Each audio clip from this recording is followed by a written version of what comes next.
नमस्कार दोस्तों, UP infra zone में आपका स्वागत है। और आज की इस वीडियो में हम Uttar Pradesh global investor summit का कंपैरिजन करेंगे। इसके अलावा हम रीजन वाइज इसकी इन्वेस्टमेंट को देखेंगे। दोस्तों, 2018 में उत्तर प्रदेश के अंदर इंडस्ट्रियलाइजेशन और इन्वेस्टमेंट अट्रैक्शन के लिए यूपी में पहली बार इन्वेस्टर समिट को ऑर्गेनाइज किया गया। ये एक पहला मौका था जब उत्तर प्रदेश में ऐसा कोई इन्वेस्टर समिट ऑर्गेनाइज किया गया हो जिसमें बिजनेस टाइकून और बड़ी बड़ी फर्म को इनवाइट किया गया हो। फरवरी 2018 के अंदर इसको ऑर्गेनाइज किया गया था और ये 3 दिनों तक चला था। इस इन्वेस्टर समिट के दौरान करीब 4.28 लाख करोड़ रुपए के इन्वेस्टमेंट इंटेंट उत्तर प्रदेश को मिले थे। और इसमें जो कोर सेक्टर रहा है वो रिन्यूएबल एनर्जी रहा है, जहां पर 16.8% का इन्वेस्टमेंट आया है। इंफ्रास्ट्रक्चर के क्षेत्र में 15%, पावर के क्षेत्र में 14.7% investment, IT and electronics manufacturing के क्षेत्र में 10.2% और टूरिज्म के क्षेत्र में 10.1% के investment proposal government of Uttar Pradesh ने रिसीव किए थे। दोस्तों, ये जो इन्वेस्टर समिट थी ये स्टेट गवर्नमेंट ने बहुत ही सडन ऑर्गेनाइज की थी। इसके लिए कोई ब्लूप्रिंट नहीं तैयार किया गया था। ये कुछ ही महीनों का प्लान था इनका, जिसमें इस प्रकार का इन्वेस्टमेंट प्रपोजल इन्हें मिला था। लेकिन इसमें बहुत सारे बिजनेस टाइकून ने अपनी क्वेरीज भी रखी थी। इन क्वेरीज में ये था कि उत्तर प्रदेश को किन किन क्षेत्रों में रिफॉर्म लाने की जरूरत है, और सबसे महत्वपूर्ण क्षेत्र इसमें लेबर रिफॉर्म था। लेबर रिफॉर्म का काम कोविड-19 के टाइम पीरियड में स्टेट गवर्नमेंट ने कंप्लीट किया। इसके अलावा आईटी, इंडस्ट्रियल, ये नई पॉलिसीज पर भी फर्म ने काम करने को कहा था, जिस पर भी रिफॉर्म लाया गया। ये रिफॉर्म लाना बहुत जरूरी था क्योंकि पहले भी इन्वेस्टर्स के बारे में बोल चुके थे। इसके अलावा इस इन्वेस्टर समिट की खासियत ये भी थी कि पहली बार बुंदेलखंड में 20,000 करोड़ का निवेश किसी इन्वेस्टर समिट से मिला हो। कुल 1041 MOU साइन हुए थे और 20,000 करोड़ का इन्वेस्टमेंट बुंदेलखंड रीजन के लिए उस समय बहुत बड़ी बात थी कि इतना इन्वेस्टमेंट यहाँ पर आएगा। अब हम बात करते हैं 2018 के इन्वेस्टर समिट से।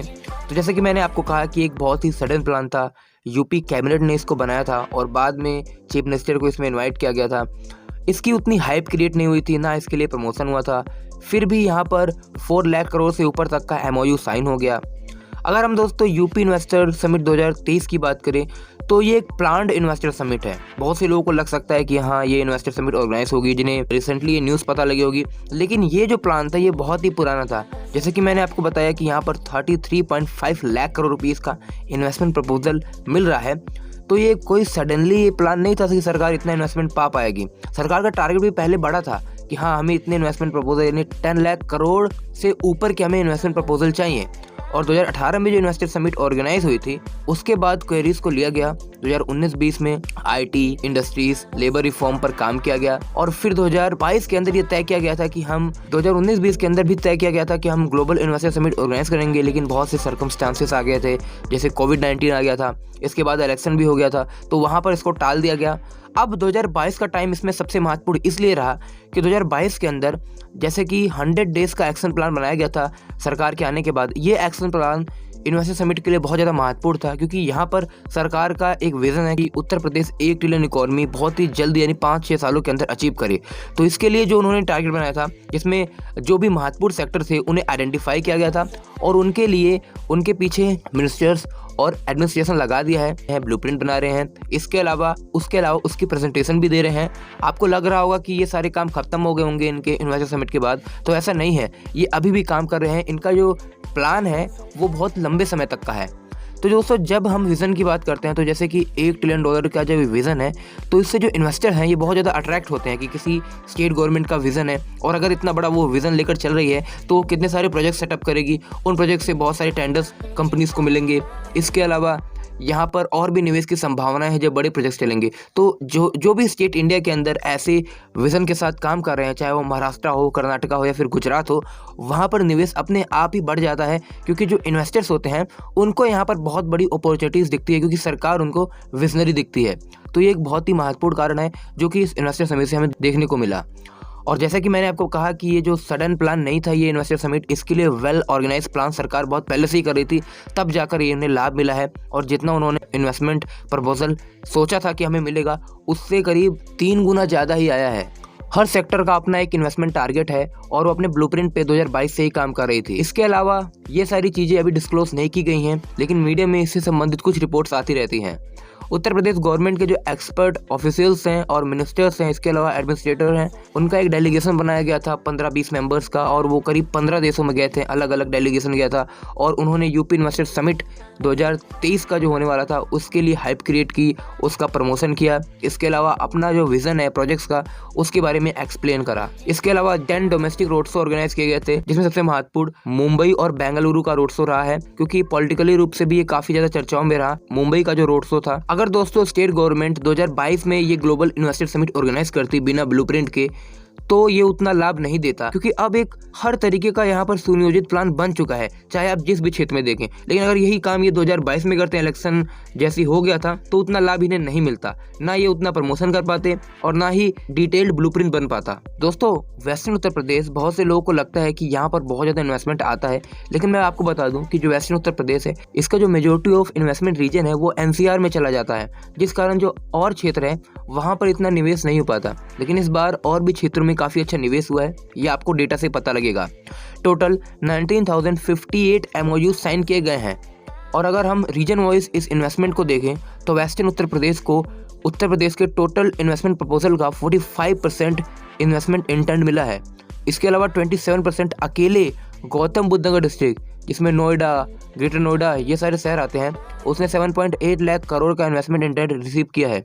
दूसरे स्थान पर आगरा है, जिसने 8% 2.1 लाख करोड़ तक का इन्वेस्टमेंट प्रपोजल रिसीव किया है। इसके अलावा तीसरे स्थान पर गाजियाबाद है, जहाँ टोटल 3.1%, जहाँ पर 1.65 लाख करोड़ रुपीस का इन्वेस्टमेंट। इसके अलावा अलीगढ़ है, प्रपोजल रिसीव हुआ है, जो कि 47,000 करोड़ है। अगर हम पूर्वांचल की बात करें तो यहाँ पर भी काफ़ी अच्छा निवेश का प्रस्ताव मिला है।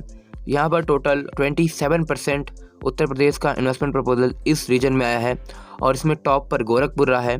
गोरखपुर में करीब 6% टोटल इन्वेस्टमेंट प्रपोजल गोरखपुर में आया है, जो कि 1.71 लाख करोड़ है। वहीं वाराणसी में 4.75% का इन्वेस्टमेंट प्रपोजल रिसीव हुआ है, जो कि 1.37 लाख करोड़ है। इसके अलावा सोनभद्र में 2.57%, जो कि 74,000 करोड़ है। मिर्जापुर में 2.21%, जो कि 64,000 करोड़ है। इसके अलावा प्रयागराज में 53,000 करोड़, अयोध्या और जौनपुर में 43,000 करोड़ का इन्वेस्टमेंट प्रपोजल रिसीव हुआ है। तो आप देख सकते हैं यहाँ पर दोस्तों प्रयागराज के अंदर कम इन्वेस्टमेंट प्रपोजल रिसीव हुए हैं as compare to other eastern Uttar Pradesh districts. तो ये भी काफ़ी सोचने का विषय है।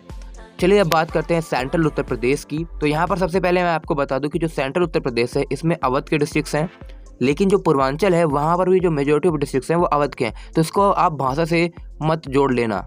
तो अगर हम सेंट्रल उत्तर प्रदेश की बात करें तो सेंट्रल उत्तर प्रदेश में 13% इन्वेस्टमेंट प्रपोजल रिसीव हुआ है टोटल उत्तर प्रदेश का, और 6.79% 1.96 लाख करोड़ रुपीस का इन्वेस्टमेंट प्रपोजल लखनऊ के अंदर आया है। वहीं लखीमपुर खीरी के अंदर 1.49% करीब 43,000 करोड़ रुपए का इन्वेस्टमेंट प्रपोजल गवर्नमेंट ने रिसीव किया है। इसके अलावा बुंदेलखंड की बात करें तो बुंदेलखंड में भी इतना ही लगभग इन्वेस्टमेंट प्रपोजल रिसीव हुआ है, और यहाँ पर टॉप इन्वेस्टमेंट डेस्टिनेशन झांसी रहा है, जहाँ पर 4.7% टोटल इन्वेस्टमेंट शेयर रहा है प्रपोजल्स का, और 1.35 लाख करोड़ के इन्वेस्टमेंट इंटेंट्स रिसीव हुए हैं। इसके अलावा चित्रकूट है, जहाँ पर करीब 2.83% के करीब इन्वेस्टमेंट प्रपोजल रिसीव हुए हैं, जो कि 63,000 करोड़ है।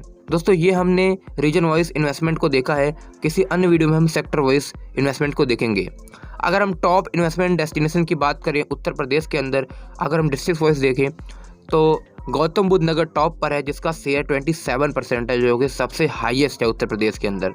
दूसरे स्थान पर आगरा है, तीसरे स्थान पर लखनऊ है, चौथे स्थान पर गोरखपुर है, पांचवें स्थान पर वाराणसी है, छठे स्थान पर झांसी है, सातवें स्थान पर गाजियाबाद है। इसके अलावा फिर अन्य डिस्ट्रिक्ट हैं जो उतना इंडस्ट्रियलाइज नहीं है, वहाँ पर भी निवेश आया है। यहाँ पर दोस्तों कानपुर, मेरठ, बरेली जैसे बड़े शहरों का डेटा हमें नहीं मिला है, और जब उसका डेटा आएगा कहीं पर भी मिलेगा तो वो जरूर मैं आपके साथ शेयर करूँगा। ऐसा नहीं है कि वहाँ पर बिल्कुल निवेश नहीं आया, निवेश आया है, बस यहाँ पर डेटा में उसे नहीं दिया गया है। तो दोस्तों कुछ चीज़ें हमें इससे जानने को मिलती हैं, जैसे कि हम बात करते हैं लखनऊ की, तो सरकार का प्लान है कि जो NCR रीजन है दिल्ली से सटा हुआ, वैसे ही जो लखनऊ का जो NCR रीजन है स्टेट कैपिटल के अगल बगल का, लखनऊ के बगल जो स्टेट कैपिटल का रीजन है, यहाँ पर भी इस प्रकार का डेवलपमेंट हो। लेकिन जिस प्रकार इन्वेस्टर्स का रिस्पॉन्स यहाँ पर आया है वो बहुत ही कम है NCR के मुकाबले। NCR में बहुत अच्छा निवेश प्रपोजल मिला है, लेकिन जो स्टेट कैपिटल रीजन है जैसे बाराबंकी हो गया जो उसके अगल बगल है, वहाँ पर उतना निवेश नहीं आया, फिर भी सरकार ने प्रयास किया है, तो इस कारण कुछ प्रोजेक्ट्स वहाँ पर लगेंगे। पर उस उम्मीद से जितना लगाया जा रहा था उतना निवेश इन क्षेत्रों में नहीं आया है। सरकार कितना भी प्रयास कर ले या फिर कितना भी कह दे, जब हम डेटा की बात करते हैं, अगर डेटा उससे रेलिवेंट नहीं होता है तो मतलब वो प्रयास सफल नहीं होता हमें दिख रहा है। सो गाइस, आज की इस वीडियो में इतना ही। अगर आपको ये वीडियो पसंद आए तो वीडियो को लाइक करें, चैनल को सब्सक्राइब करें। धन्यवाद आपका ये वीडियो देखने के लिए। मिलता है नेक्स्ट वीडियो में।